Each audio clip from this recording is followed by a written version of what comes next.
예, 오랜만에 민수기 집회 이어가게 됐습니다. 오늘은 지난번에 해드렸던 민수기 집회 자료 1번 자료의 7페이지 중반부 민수기 26장 1절에서 4절 말씀부터 말씀을 나누도록 하겠습니다.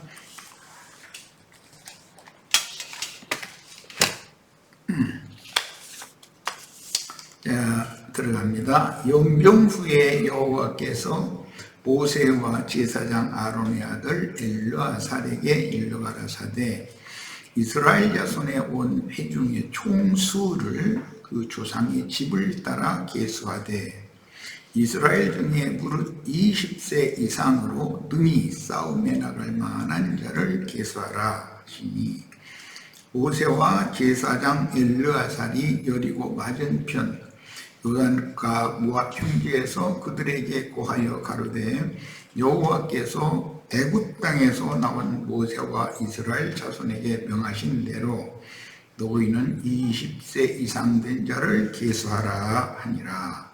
이렇게 시작이 됐어요.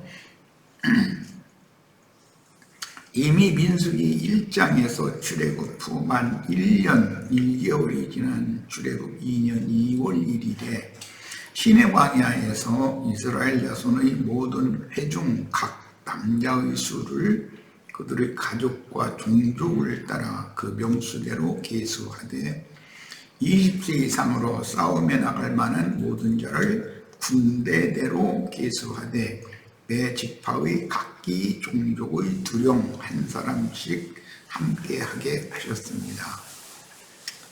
하나님의 군대를 계수할 때는 언제나 여자와 어린아이, 노약자가 제외된다는 것은 영적인 생명 수준이 청년 이상의 분량이 되어 그 심령이 진리의 영과 생명의 영으로 강하게 훈련된 자가 아니면 하나님 나라를 위한 전쟁에 참여하지 못한다는 것을 보여줍니다.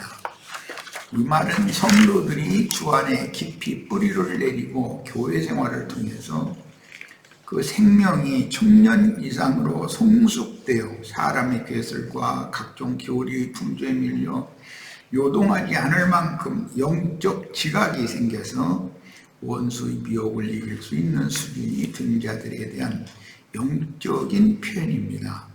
하나님의 생명책에 두 번째로 계수되는 것은 인생의 광야 끝 시험까지 즉 모압 여자들의 종교 지의에 초대받아 택하신 자라도 미혹하는 바다와 땅의 짐승 때에도 한 분 하나님 예수 그리스도만 경배하는 신앙의 정절을 지킨 이기는 자들만 천국 시민으로 정식 등재되는 것과 같은 것입니다.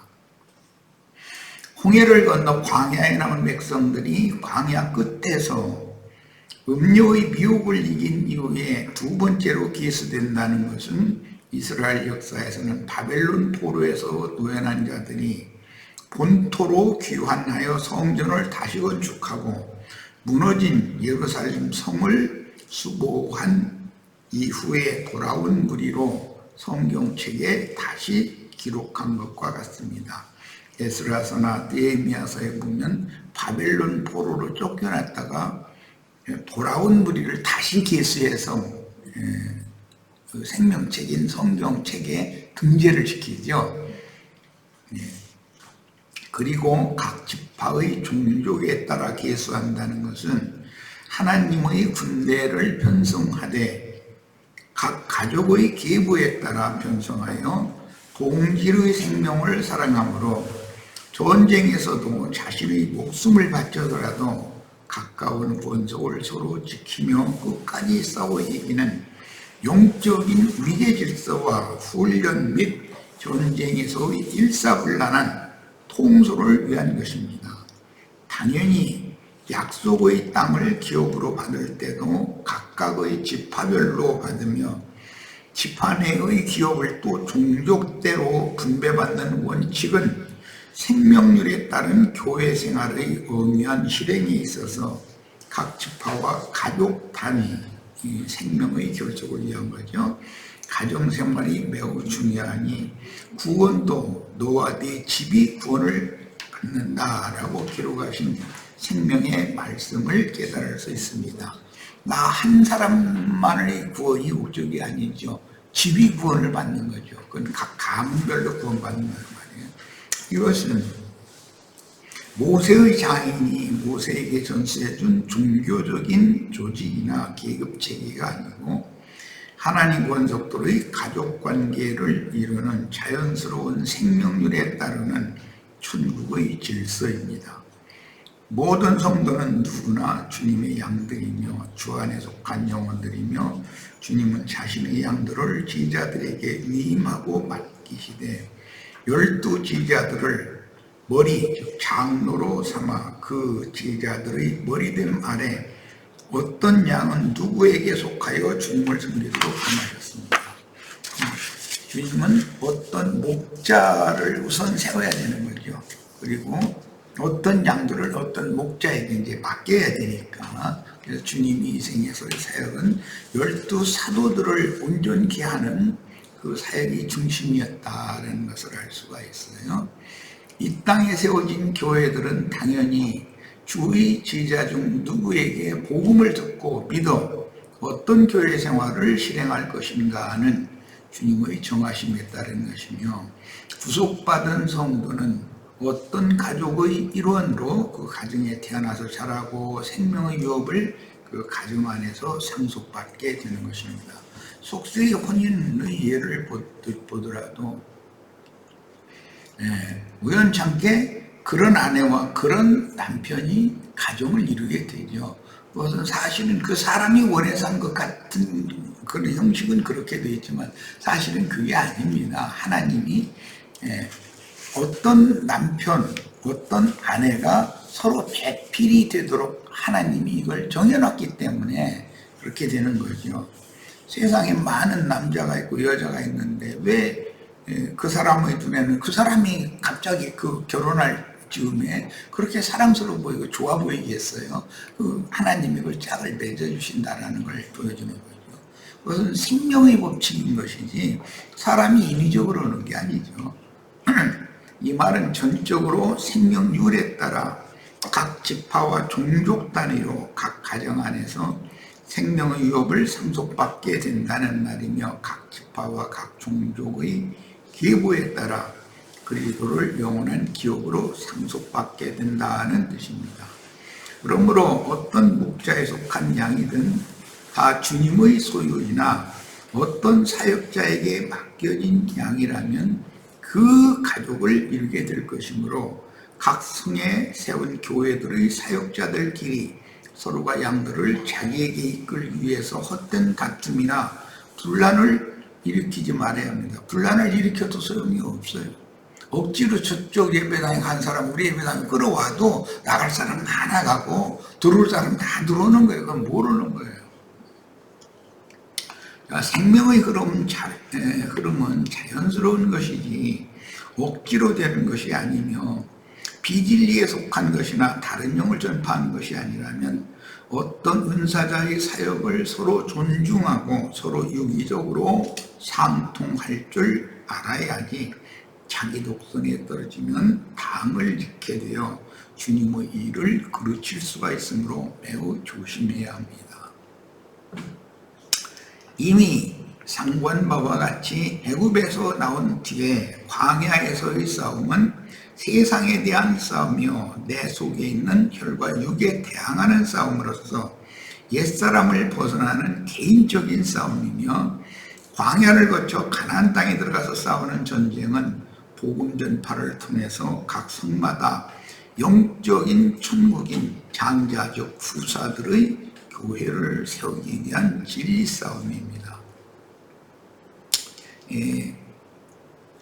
세상의 법칙을 봐도 각 가정에서 입영의 나이가 된 장정은 입영 통지서를 보내서 소집을 하죠. 소집을 하면 후방에 있는 군사 기초 훈련을 하는 훈련소에 입영을 하게 돼요. 이제 거기 들어가면은 세상의 어떤 영이나 그런 정신, 세상을 생각하고 있는 이런 한눈팔 겨루를 주지를 않죠. 이제 거기서 기초 훈련을 받고 이제 전방으로 보내어지면 또는 후방으로 보내어지면 후반기 훈련이라는 것을 받게 돼요. 나 같은 경우는 이제 전방 부대로 여기 3군단 예하의 2사단 포병대로 이제 보냄을 받아가지고 거기에 자대에 배치되기 바로 전에 이제 전방 자대 배치를 위한 훈련을 받죠. 그 논산 그 후방에서 받던 훈련도 사람들은 힘들다고 그랬는데 사실은 그건 훈련도 아니거든. 그건 전투 훈련을 시키는 것이 아니라 그건 군사 기초 훈련을 4주간이든가 이제 이렇게 하는 거고, 이제 전방에 오면은 6주인가 6주 같은데 실전 전투 훈련을 시키는 거죠. 그러니까 이제 기초훈련이 되어 있지 않은 사람은 전방에 배치받아서 전투훈련을 받을 수가 없죠. 감당이 안 되기 때문에. 그런데 6.25 때는 그런 과정을 거치지 않고 학도병들 그냥 겨우 총 쏘는 거 그거 뭐 한 1주나 2주 그거 훈련시켜가지고 그냥 전방에 보내니까 총알바지 되고 말았다는 거잖아요. 얼마나 아까워요, 그 생명들이. 전투훈련을 정상적으로 좀 받아가지고서 전투에 참여를 했으면은 그냥 아까운 목숨 희생하지 않고, 아니, 적군 한 명 죽이고 내가 죽는 것은 몰라도 그냥 저거의 총알바지가 된다는 건 그건 말도 안 되는 것이죠. 아무리 다급한 상황이라고 할지라도 그런 것은 그때 당시 워낙 다급했다는 것은 이해는 하지만 너무 무질서했다는 걸 알 수 있죠. 그래서 출애굽을 하면 광야에서 초입해서 1차적으로 광야의 그러니까 군사 기초 훈련을 받을 수 있는 광야 훈련을 받을 수 있는 계수가 있었죠. 그런데 광야 끝에서 이제 두 번째 계수를 하는 것은 실전에 투입을 해야 되는 문제이기 때문에 이건 전혀 다른 문제인 것이죠. 내 군대 생활할 때는 한참 이제 그 월남전이 한창일 때 했었기 때문에 처음에는 이제 지원을 받다가 지원자가 안 생기는 왜냐하면 전사자가 하도 많이 나오니까 지원을 안 하니까 이제는 또 제비뽑기해가지고 강제로 이렇게 막 인사과에서 차출해서 보내고, 내가 군대 생활할 때는 그 월남전도 하반기였기 때문에 전사자가 대량으로 나올 때 있고, 그때는 지원 제도가 아니라 이제 차출 제도였었죠. 그러면 그 월남 현지와 똑같은 그런 시설을 다 만들어 놓고 월남에 도착하면 바로 전투에 투입할 수 있도록 다시 또 훈련을 시켜야 되거든요. 그 다음에 보냈죠. 그래도 많은 전사자들이 나왔었어요. 이런 것을 보면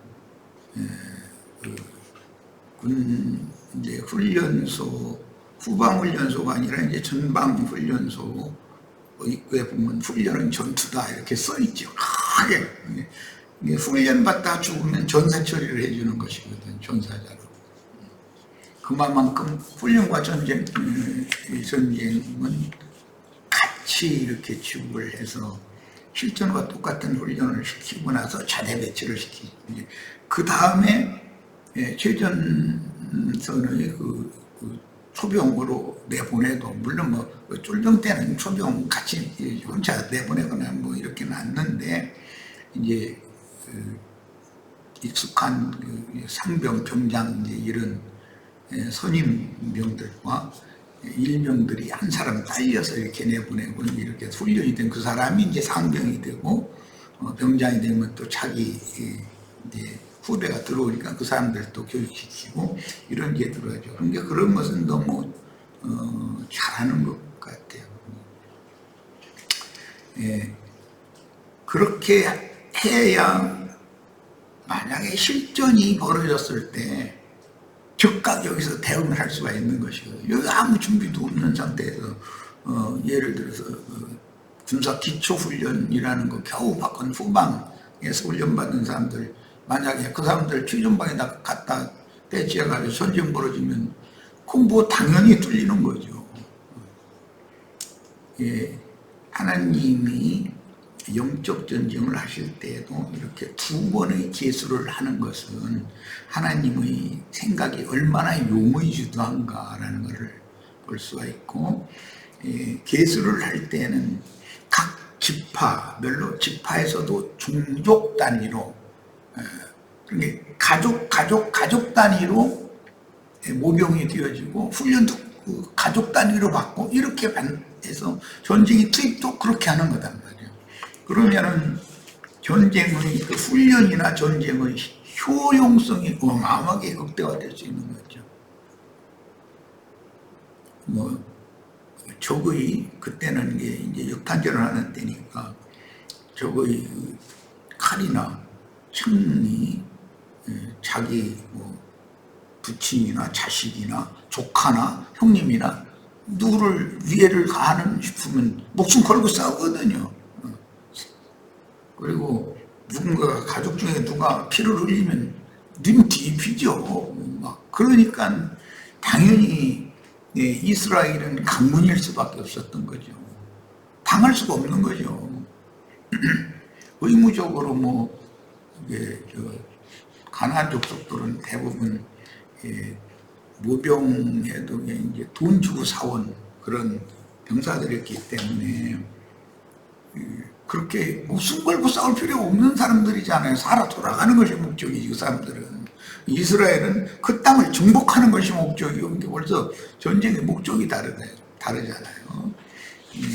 이런 것을 보면 두 번의 계수라는 것은, 먼저는 옛사람을 군대에 입영시켜서 훈련 과정에 돌입하게 하는 계수였고, 광야 끝에서 또 계수를 한다는 건 이제는 실전에 투입하기 위한 계수를 하는 거니까, 계수가 두 번 있는 것은, 두 번째는 새 사람을 계수하는 것이고, 첫 번째는 옛 사람을 계수를 한 거였다. 거듭났지만 이제 생명이 사실은 굉장히 너무 어린 거죠.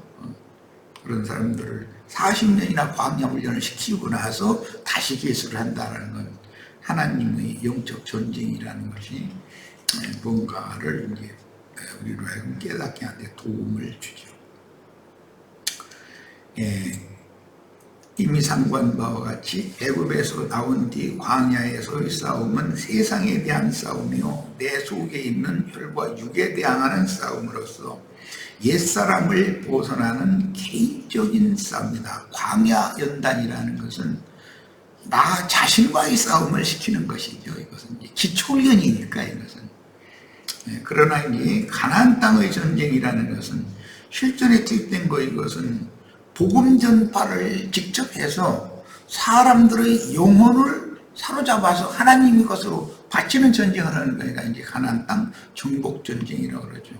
나 자신이 그리스도로 말미암아 정복당하지 않은 사람은 내가 남을 정복해서 하나님의 것으로 바칠 수 있는 제사장 직무를 행할 수가 없다라는 것이에요. 그러니까 이 두 번의 계수에 대해서 깊은 인상을 다 받으셔야 되겠어요. 그러나 가나안 땅에서의 전쟁은 신약복음의 진리인 영과 생명 말씀을 전파하여 의문에 속한 육체의 율법에 사로잡힌 율법 선생들과 그들에게 속한 자칭 유대인들의 관념으로 체계화된 종교 체계가 됐다는 거죠. 견고한 관념의 진, 즉 종교적인 체계와 싸워 즉 큰 성 바벨론을 무너뜨리는 전쟁이다. 그런 말이죠.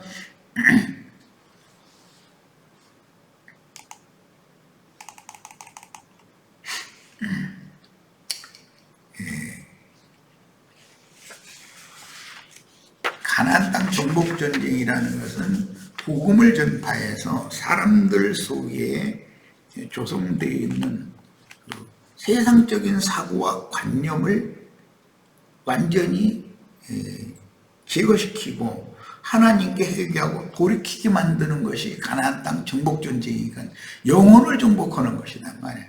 사람을 땅 정복이라고 하는데 사람을 정복해서 하나님의 것으로 돌려드린 게 제사장직분이죠. 이 싸움을 말한다.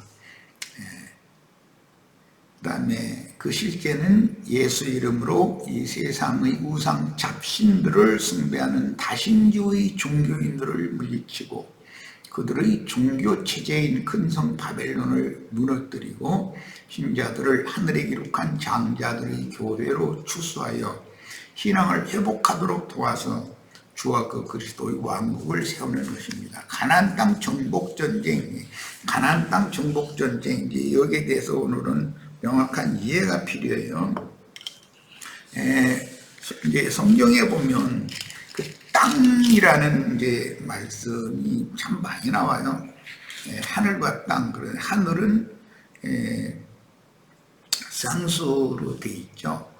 그런데 실제 단어에서 땅이라고 하는 것이 있지만 땅을 사람이 농사할 수 있는 땅으로 개간되면 밭이라고 그러죠. 농토가 되는 거예요. 이것은 비유예요. 천국 농사를 할 수 있는 사람의 마음 상태를 개간된 땅으로 본다. 그러니까 이미 저주가 임했던 그 땅이라는 것은 밖에 있는 육신의 몸을 말하는 것이지만 몸 안에는 개간된 땅으로 상징되는 밭, 마음밭이라고 하는 밭이 있고 그 중심에 영이 있다 말이에요. 사람은 그러니까 영혼은 속 부분이고 몸은 겉 부분이에요. 그러나 성도의 구속받은 성도의 몸은 성령의 전이기 때문에 하나님의 소유로 돌아온 맨 이 몸 안에는 속에는 영혼이 또 있기 때문에 이것을 잘 구분을 해야 됩니다. 그래서 저주가 임한 땅 얘기하면은 세상 사람들의 육신의 몸을 말해요. 구속받은 땅, 정복된 땅, 그 땅은 성도의 몸을 말하기 때문에 이건 성령의 전 하나님의 임재처소가 되어 있는 거예요. 이 성도의 몸 속에는 개간된 밭이 있어요. 원래 땅과 연합되어 있었어요. 원래는. 그런데 개간해가지고 천국 농사를 할 수 있는 농토로 만들어 놓은 거죠. 그래서 뭐라 그러나 밭갈이를 한다라든지 이런 이제 성경의 말씀들이 많이 나오죠. 개간된 땅은 쟁기질을 해서 갈아퍼가지고 농사를 지을 수가 있잖아요. 씨를 뿌려서. 그런데 개간되지 않은 땅은 저주받은 땅이기 때문에 거기다 농사를 할 수가 없죠. 농사가 되지도 않고. 이런 것이 비유예요. 그러므로 가나안 대적들과 모든 원수를 멸하기 위해서는 음녀들과 연합된 하나님 백성들을 먼저 심판하여 영과 마음을 정화시켜야 하므로 속 부분이 정화되는 것이 더 중요하다는 것이죠. 하나님 언제나 원수인 뱀의 후손들을 멸하는 심판을 집행하기 전에 반드시 하나님의 집에서부터 심판을 하신다는 건 구체적으로는 나 자신의 옛사람의 육적 자아를 먼저 심판을 해야 된다는 거예요. 그리고 영적 자아로 이것을 바꿔놔야 되는 것이죠.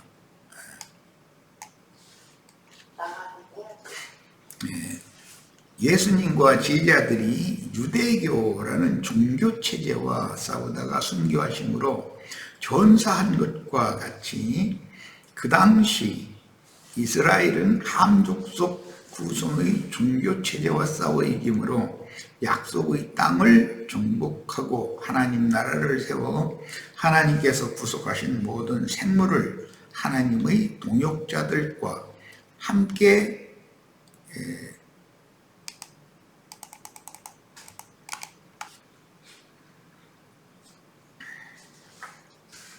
다스리는 주님의 나라를 세웠습니다.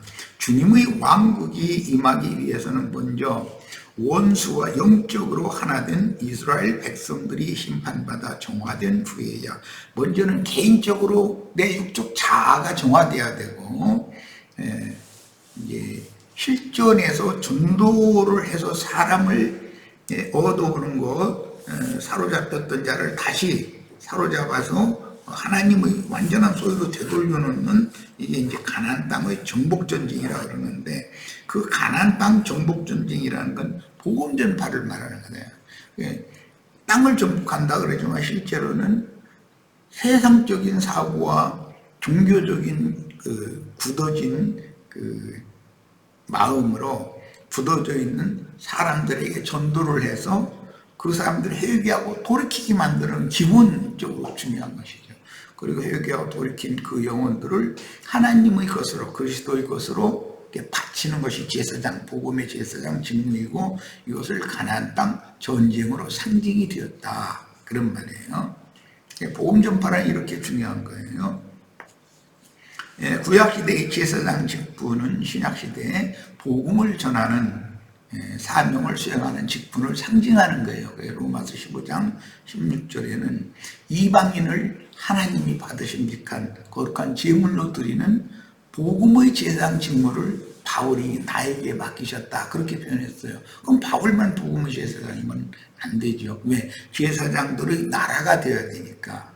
피로 사신 모든 영혼들을 나라와 제사장들로 삼는 것이 메시아의 왕국이니까 주님의 왕국이 이렇게 임하기 위해서는 반드시 내적 전쟁, 그 다음에 실전, 이것은 외적 전쟁, 전도가 필수적이다라는 것을 잘 이해를 하셔야 되겠어요. 끝으로 광야 끝으로 상징된 이 세상 끝, 세상 끝이라는 것은 각자 자신의 인생의 종결도 있고 하나님은 어떤 시대의 종결이라는 것이 있어서 시대의 종결기가 찰 때까지는 자기 세대를 살면서 전도인으로서 주님의 종으로 쓰임을 받다가 이 생을 떠나면 영부의 낙원에 가서 부활의 때를 기다리게 되는 것이죠. 그러다가 이제 부활 때 그리스도와 함께 부활돼서 영광에 들어가는 것인데 그때 한 시대의 경점에는 옛 시대에도 살고 만약에 우리가 이 세대가 이제 이방인의 때의 종결기라면 우리는 이 시대의 종결도 살지만 남은 자가 된다면 새 시대 주님의 왕국의 그루터기로 남겨져서 두 시대를 살게 마련이겠죠. 그럴 수도 있다. 이것을 오해하면 안 돼요.